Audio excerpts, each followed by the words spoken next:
All right, so we talk about Deuteronomy. First of all, we want to talk about its place in the Pentateuch and its place in the Old Testament.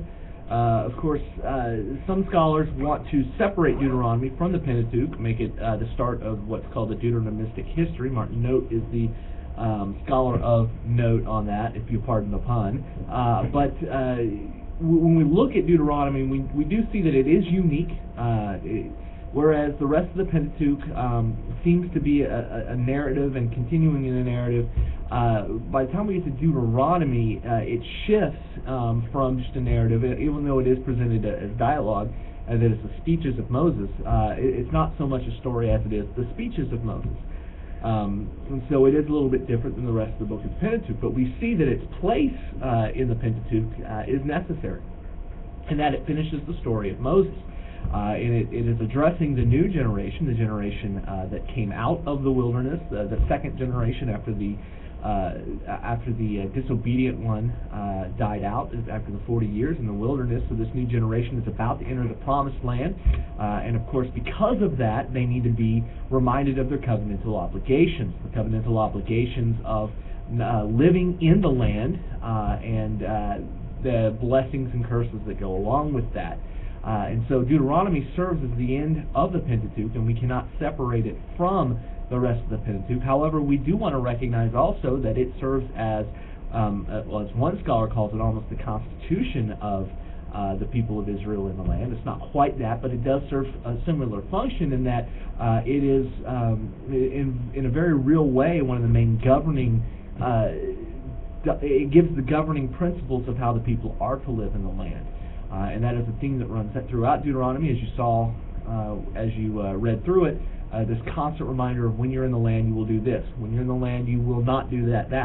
And of course the promise, as I said, blessings and curses that come with that. So when we get into the historical books, we're going to see that Deuteronomy becomes the standard by which the actions of the people, the king, the nation, is judged, whether or not they are faithful to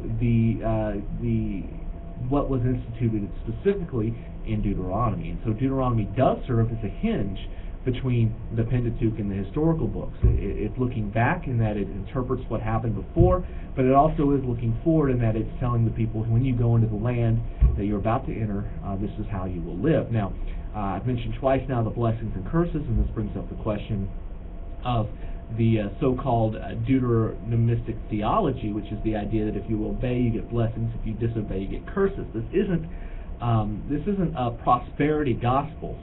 Prosperity gospel is very individual-based, and saying that you do things, an individual gets rewarded for his behavior. The Deuteronomistic theology is corporate in nature, and it is specifically tied to the specific covenant, which is the covenant of the people and the land. And so the land that they are going into still belongs to God, and they, as the heirs, and that is their inheritance, they still have a responsibility to treat each other, to treat God, and to treat the land a certain way.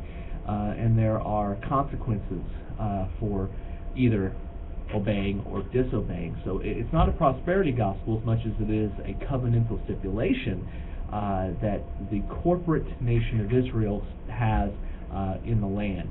And so we want to be very, very careful in taking the promises in Deuteronomy 27:28, the promised blessings and curses, and then bringing them forward and saying that each individual who lives this life, because even as we'll see a lot of times, the individuals within the nation of Israel seemed to struggle with consequences. They were punished from, even though they did nothing wrong.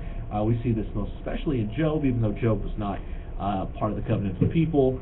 We see these principles at work, and that here is a good man being punished. Does that mean that Deuteronomy is a liar? No. It means Deuteronomy has a different purpose and a different audience, and it's not meant to be an individual promise, certainly not a prosperity gospel, but rather covenantal stipulations of a covenantal people in the land with their covenantal God.